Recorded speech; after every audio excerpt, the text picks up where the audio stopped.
فمنشغل مرة تانية ونشوف كيف الوضع رح يصير معنا. بختار التالي، طلع معي السهم اللي هون، برجع بختار بهذا الشكل. والله استشهد لله. الموضوع مبهج وجميل جدا جدا. السلام عليكم ورحمة الله وبركاته، حياكم المولى يا أحباب، يا أهلا ومرحبا بكم. أعتذر على الانقطاع البسيط عنكم، فكنت في مرحلة دعم لعبد السلام. أتمنى منكم أيضا الدعم لعبد السلام لحتى يقدم لنا المزيد في مجال التصميم أو الرسم باستخدام البرامج البسيطة اللي هي بتكون اعتيادية أساسا وبتجي مع نظام التشغيل، لكن كيف ممكن نستثمر هذه البرامج البسيطة ونطلع مخرجات بتساهم معنا أيضا في صناعة المحتوى، تصميم الصوريات سواء كانت 2D أو 3D. تمام، وكيف نصمم هذه الأشكال وننقلها إلى باوربوينت ونعزز من نجاح صناعة المحتوى اللي عم نقدمه بالعموم. فلذلك انقطعت عنكم هاليومين، واليوم جايكم بفكرة رائعة جدا جدا في هندسة مشاريعنا ونعرضها بطريقة جدا احترافية، سواء كان باستخدام الهوية البصرية للصوريات أو لطريقة عرض تأثير سلايد زوم. العديد منكم سألني وكنت غطيت من سابق بفيديوهات بسيطة عن هذا التأثير أو تأثير الانتقال باستخدام سلايد زوم. تمام، فاليوم إن شاء الله تعالى رح نطلع مشروع جميل بنفس الفكرة مع أزرار الإجراء والانتقالات، شغل بتاخد العقل بصراحة. فأتمنى منكم تكرما الدعم والتفاعل، ضغطوا افتح اللايك ونتركوا التعليقات وتعملوا مشاركة لهذه الفيديوهات لتساهموا معي بإيصالها لأكبر قدر ممكن من المهتمين. وأيضا لا تنسوا تكرما دعمي على قناة حكاية شغف. بالمناسبة ما بشوفكم على حكاية شغف، نادرين الأشخاص لهم مني التحية ولكم التحية، لكن متمني بصراحة يعني انتقالكم ودعمكم لإلي على قناة حكاية شغف، حتى المشاركة بالأفكار يعني بتحبوا أني أقدمها أيضا على قناة حكاية شغف. فالاشتراك بين المستوى التعليمي أو بين الطرح التعليمي على قناة عالمكم والأشياء كمخرجات عم نشوفها بالهندسة الصوتية أو المونتاج أو ما شابه ذلك، الربح من اليوتيوب، يعني أي شيء بتحبوا إني أقدم عنه شروحات، يعني ادعموني على قناة حكاية شغف وشاهدوا هذا المحتوى، وإذا كان نال إعجابكم فاطلبوا ما تشاءون بعيوني تنتين إن شاء الله. لحتى ما أطيل عليكم بلقائنا اليوم، لحتى نتوجه إلى برنامج باوربوينت ونبدأ بحلقة جديدة من الإبداع في برنامج مايكروسوفت باوربوينت.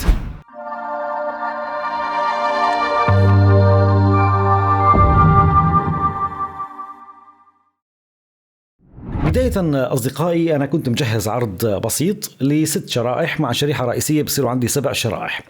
طبعا اللي راح نستخدمه هو سكرولينج إفكت، يعني شريط التمرير لمصغرات الشرائح، واللي استخدم فيها سلايد زومز، يعني الزوم عبر الشرائح او تأثير الزوم الموجود اساسا في برنامج الباوربوينت الاصدارات الحديثة منه. طبعا الشرائح الفرعية عندي بعض التصاميم البسيطة، يعني رسمات انفوجراف فيها بعض الافكار، تمام، عبارة عن تصاميم بسيطة لعرضها. الفكرة بالموضوع هي كيفية الانتقال إلى هذه الشرائح، كيفية الانتقال إلى هذه الشرائح بطريقة احترافية وجميلة للغاية. وربما الآن حد منكم يسألني كيف حصلت على كل هذه الصور بلون أحمر يا أستاذ؟ فلهيك في عنا قيمة مضافة لكم اليوم، موقع جميل جدا جدا بيساعدنا في الاحتفاظ على أي هوية بصرية أنت عم تشتغل عليها لمشروعك، سواء كان اللوجو يحمل خصوصيات اللون الأزرق أو اللون البني، اللون السماوي، الهوية البصرية للوجو أو المؤسسة أو حتى لشخصك الكريم، الألوان اللي أنت بتحبذها واللي بتعبر عن إيش؟ عن شخصيتك. طبعا هذا اللون لا بيعبر عن شخصيتي على فكرة، هو كان ارتجال فقط لا غير. فلهيك الموقع راح يكون موجود معنا بوصف هذا الفيديو إن شاء الله. موقع جميل جدا جدا، وبصراحة لما حصلت عليه قلت أنا بدي أضمنه ضمن هذا اللقاء. طبعا أنت في حقل البحث تكتب الكلمة المراد البحث عنها، أنا كتبت ولي بار اللي هي خلفيات، تمام. والجميل في الموضوع الآن هو بيوازن لك الألوان، الموقع بيوازن لك الألوان، فعنا هدول الخيارين أو 3 خيارات إن صح التعبير. بجي على هذا الخيار، لا لاحظوا معي وركزوا شوي، تمام. بنقر مع السحب وبحرك المشيرة، تمام، حتى يعطيني من عائلة اللون الأحمر الدرجة غامق كاشف باهت اللي بدك اياه. إذا حبيت غير الألوان، لاحظوا الجمالية اللي عم نحصل عليها، يعني بصراحة موقع رهيب، موقع رهيب للغاية. بنقر مع السحب لحتى أنا أخذ يعني أي نطاق لوني أنا محتاجه. نفس المبدأ طبعا هون بتمرر المشيرة فقط لا غير، فيعطيك ايش؟ معاينة سريعة فورية بدون النقر، او انك تغير النطاق اللي هون وترجع تمرر المشيرة، تمام، بهذا الشكل لتاخد اي لون انت محتاجه. افترض يعني حتى عندك اللون الثاني كمان نفس المبدأ، تمام، بنفس المبدأ كمان نختار اللون الغامق يلي فيه، بحيث انك تعمل مزيج من اختيار لونين، والبرنامج او هذا الموقع الجميل راح يساعدك في ابتكار هوية بصرية لصورياتك اللي عم تستخدمهم بدقة، يعني بجودة بصراحة رهيبة. موقع جميل للغاية، موقع ولا اجمل من هيك. خلني اغير مثلا هذا اللون، لاحظ يعني تمام. الان يعني بس اعتمدت على مود معين من هذه الصوريات، وليكن مثلا هذا المود، نعطي شوية تبهيت مثلا.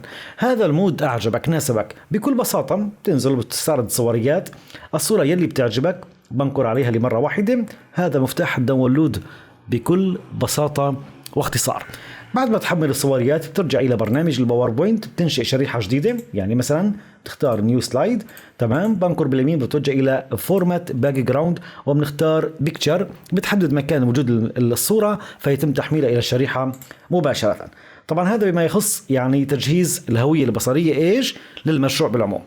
رح نرجع للشريحة الأولى بعد ما قمنا نحن بإضافة السلايدات وعناصر الانفوغراف أو الصوريات والنصوص وكل شيء. كيف رح أعمل الشريحة الافتتاحية؟ هي الشريحة الاحترافية، وأنتقل إلى كل الصوريات أو عفوا إلى كل السلايدات بهذا المشروع.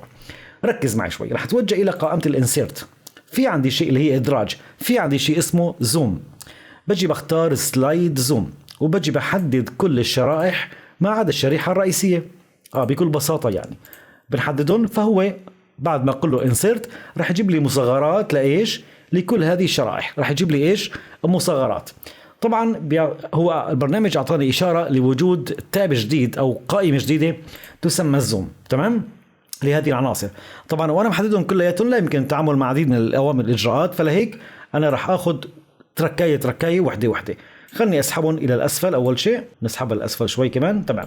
الان هذه صورة بس انا اعزلهم عن بعضهم شوي بحيث يكون الموضوع جميل ويعني واضح لحضراتكم، تمام. طيب بسحبك كمان، واذا حبيت تصغر مع الكنترول ما عندك مشكلة، طريقة العرض يلي بتناسبك الان، تمام. طيب اسحب هي كمان لهون. طيب انا بعد ما سحبناهم كلياتهم خلني اكبر على هيدي النقطة مثلا وبتوجه الى الزوم. المفاتيح الموجودة عندنا إياها مثلا عندي return to zoom، يعني أنا لما أنقر عليها مرة تانية ترجعني إلى الشريحة اللي أنا فيها return، تمام. هذا المفتاح لازم نفعله إذن للشريحة الأولى. وعندي هون zoom background، تمام، فرغها من الخلفية بحيث إنه هي إيش تضل أخذة من هذه الخلفية. لاحظوا الآن وين ما وضعناهن راح تبقى فقط معاي العناصر. إذا حبيت تفعل هذا الموضوع فهو جميل، بتحب تتركه مع خلفية الشريحة أيضا موضوع جميل، لكن لحتى ما يصير معنا يعني تضارب بين الصوريات الموجودة، فتفريغ الخلفية أو خذ الخلفية من الشريحة اللي أنا فيها الموضوع جميل للغاية. أمرين بسيطات ما عندي مشكلة فيهم. بحدد الصورة المصغرة للشريحة الثانية، كمان بختار return to zoom وبختار zoom background، نفس المبدأ بختار return to zoom وأيضا zoom background. وعندي الرابعة، تمام، خلينا نصغر شوي، وعندي الخامسة كمان return to zoom وزوم باك جراوند. جميل للغاية. الآن أنا باخذ مسافات يعني بيناتهم تكون مناسبة، مثلا يعني نوعا ما برتقي إنه هي مناسبة لحتى نبدأ بتصميم شريط التمرير، تمام. بعد ما أخذنا مسافات بحددهم كلياتهم مع مفتاح الشيفت أو مفتاح الكنترول لحتى أضبط المسافات بالاستعانة بالبرنامج. فبتوجه إلى طبعا الزوم عندك ما عندك مشكلة فيها، بأي مكان تحصل إلى المحاذاة أو الإليجان، وبختار إليجان تو توب، أو عندك المحاذاة الأفقية والمحاذاة العمودية، بيضبط الموضوع، أو هو توزيع الأفقي وتوزيع عمودي، بيضبط لك الأمور بشكل جميل للغاية. الآن احنا بعد ما انضبطوا معنا كلياتهم بهذه الطريقة، تمام، بختار كنترول زائد جي وبعملهم جروب كامل. شو بنعملهم؟ جروب كامل، تمام، بسحبهم إلى مكان معين. خلني استقر بهذا المكان بداية، وبتوجه إلى قائمة فيو وبنفعل خطوط الإرشاد هدول عشان يساعدونا في يعني في موضع السلايدات وين تكون بالضبط، تمام. جميل للغاية. الآن جتني الآن فكرة بصراحة حلوة كتير، خلني أرجع كمان الآن وأشتغل عليها. أول شيء هذا العنصر موجود عشان أنا أتحكم بإيش بالمنتصف بالضبط، عشان يكونوا وين بالمنتصف، يعني هذه الشريحة وين تكون بالمنتصف تماما. طيب بختار كنترول شيفت مع الجي، بلغي التحديد كاملا، الآن وأنا محدد كل الشرائح وضبطنا موضوع المحاذاة بشكل نظامي، نعمل تأثير بسيط هو موضوع الانعكاس. نجي نختار يعني أي شكل من أشكال الانعكاس من هون، وليكن عندي هذا الشكل، عندي السايز هو الحجم، نكبره ونصغره مثلا، تمام. وعندك البلور يعني التمويه، نعمل هذا التمويه، خلينا نزيد الحجم شوي كمان، موضوع جميل. وعنا موضوع البعد، كيف بتحب يكون موضوع البعد، وعنا أيضا الشفافية. ففينا نعمل تأثير جميل نضيفه على هذه المصغرات بشكل رائع للغاية. وبختار كنترول زائد جيم وبرجع بضبطهم كاملات بإيش؟ بعنصر واحد. الآن خلنا نشغل ونشوف معاينة بسيطة بس فقط لغير لتأثير الزوم. لاحظوا الآن عندي هذا السلايد لو نقرت عليه لمرة واحدة هو عامل الزوم بهذا الشكل الجميل، بنكر مرة تانية رجعني، بنكر على هذه الصورة بيعمل لي زوم ومرجعه ومنشوفها بهذا الشكل، تمام. الآن الفرق بين إزالة الخلفية وعدم إزالة الخلفية هو اللي نحن شفناه تماما. فالموضوع الآن هو عندكم كيف بتحبوا تشتغلوا، ما عندكم مشكلة. هذه الخلفية تحب تظهر، فبكل بساطة نرجع إلى هذه المصغرة يعني، وبرجع إلى الزوم وبلغي تفعيل الزوم باك جراوند، اترك الخلفية مثل ما هي للشريحة الأولية، نفس الشيء، تمام. برجع لهون كمان وبلغيها. فالموضوع الآن حسب الصور اللي انت حاطهم بإمكانك تشوف الموضوع. طبعا نحن لما كنا لاغين الخلفية وعم نعمل الزوم عم تكبر معي أجزاء الصورة بحد ذاتها. فالموضوع عندك يعني بستعرض أمامكم أمام الخيارين، تمام، أو الاختيارين، وانت بتشوف الطريقة اللي بتناسبك. خلينا نعمل يعني تجربة مرة تانية للعناصر موجودة. بجي بنكر لمرة واحدة، لاحظ الزوم يلي صار وطلعت عندي الخلفية كاملة للشريحة ايش يعني التالي لهذه العناصر. بنكر بيرجعني مثل ما كان، بنجي بنكر هون نفس المبدأ، تمام. بنلاحظ الآن وجود الحواف يلي ظهرت. طبعا بجي إلى البوردر أو الزوم بوردر وبعطي نو لاين، تمام، يعني بدون خط حواف. نفس المبدأ الثاني بجي بختار، ونفس الشيء الثالثة كمان بتزيلون. هذه العناصر عم بدلك على الأوامر لحتى تطلع أنت الشرائح اللي عندك أو مصغرات الشرائح اللي عندك بأفضل طريقة. الآن نحن لو شغلنا الآن لاحظ الآن خلاص يعني هذه الموضوع انتهينا منها، يعني ما عاد تظهر معي الحواف. الآن بإمكانك أنك تضيف عنصر الظل أيضا على كل مصغرة، تضيف عنصر الظل وليكن عندي إلى الزاوية العلوية، تمام. نقلل كمان الشفافية شوي ونزيد البلور شوي، تمام. الموضوع يلي بيناسبك. نفس الشيء الشريحة الثانية بنطبق عليها ظل سريع، قلل الشفافية شوي ونزيد البلور شوي. نفس الشيء التالية، تمام. أنا بستعرض أشياء ممكن تكون يعني تناسبك أو ما تناسبك، لكن مثل ما قلت يعني هذه الأمور الجمالية ممكن نحن نضيفها على هذه المصغرات، فلذلك عم بقوم بسردها أمام حضراتكم. بنقلل الشفافية وبنزيد البلور، والشريحة الأخيرة نفس المبدأ، كمان بقلل الشفافية ومزيد لورا. موضوع العرض الرئيسي دائما يعني لازم نهتم فيه أكثر بقية الشرائح حتى نلزم الناس والجمهور ليتابعوا معي بقية المادة العلمية عما بقوم أنا بطرحها. فنحن الآن لاحظ نحن لو شغلنا فعملنا منطقة العزل وبلشت يعني تظهر معي الصوريات مع خلفياتها بطريقة رائعة جدا. فإذا كنت راح تستخدم ريموف باك جراوند فما في داعي لموضوع الظل وإلغاء خط الرسم. أما إذا كنت راح تاخذ خلفيات الشرائح البقية فهذه التأثيرات تعطيك جمالية، لاحظ تعطي جمالية رائعة جدا جدا. الآن الفكرة بالموضوع، نرجع إلى الشريحة الأولى. الفكرة بالموضوع نحن بعد ما ضبطنا طبعا هذا في المنتصف كنترول زد، تمام، وحطينا التأثيرات بشكل كامل وبشكل جميل. خلينا نضيف عناصر التحكم أو عناصر الانتقال. خلينا نتوجه إلى قائمة الانسيرت. طبعا هذا اسمه شريط تمرير. شو اسمه؟ شريط تمرير. فلذلك يلزمني عناقل التحكم بالسابق والتالي والانتقالات الأول والأخير والسابق والتالي، تمام. طيب كونه هو شريط تمرير فرح نتوجه الآن إلى قائمة الانسيرت وبنختار ايكونز وبندور على أسهم متشابهة بتساعدنا بالسابق والتالي. يعني هون في عندي تبويب يعني ممكن يخدمنا في وجود الأسهم، وليكن هدول السهمين وليكن أو الاتجاهين. بجي بختار الأيقونتين وبنعطي مفتاح الانسيرت. طبعا راح يكونوا عندي أول شيء باللون الأسود، فبغير أول شيء اللون إلى لون أبيض مثلا. إذا حبيت تعمل ظل ألون إلى الأعلى ونقلل الشفافية شوي ونزيد البلور حتى نعمل هذه التأثيرات بحيث أنه هذه الأسهم تضح معنا، تمام. الآن بضغط مفتاح الشيفت وبقلل شوي من مساحتهم عشان يكون الموضوع جميل، تمام. عندي هذا السهم هون وبضع السهم الثاني عندي اياه بالزاوية المقابلة مثل ما تكلمت كأشرطة ايش؟ أشرطة التمرير. طبعا هذا المفتاح لازم يكون عندي اياه للشريحة التالية، وهذا المفتاح للشريحة ايش؟ السابقة. تمام. طيب هذا المفتاح اولا لازم ما يكون موجود اثناء التشغيل، لاني ما عندي شيء سابق، فانا بضغط مفتاح الشيفت وبنطلعه لوين؟ الى الخلف او الى خارج الشريحة. خلي انا اضغط يعني شوي اصغر المساحة. تمام. عندي هذا السهم يلي هون بتوجه الى قائمة الانسيرت، وبنختار اكشن اللي هو اجراء. تمام. وهايبر لينك، ونجي بنختار نحن ايش يعني نيكست سلايد الشريحة التالية، وبنكر على اوكي. فنحن الان نحن لاحظ لو شغلنا ونقرت على هذا المفتاح فهو بيعطيني ايش؟ الشريحة التالية.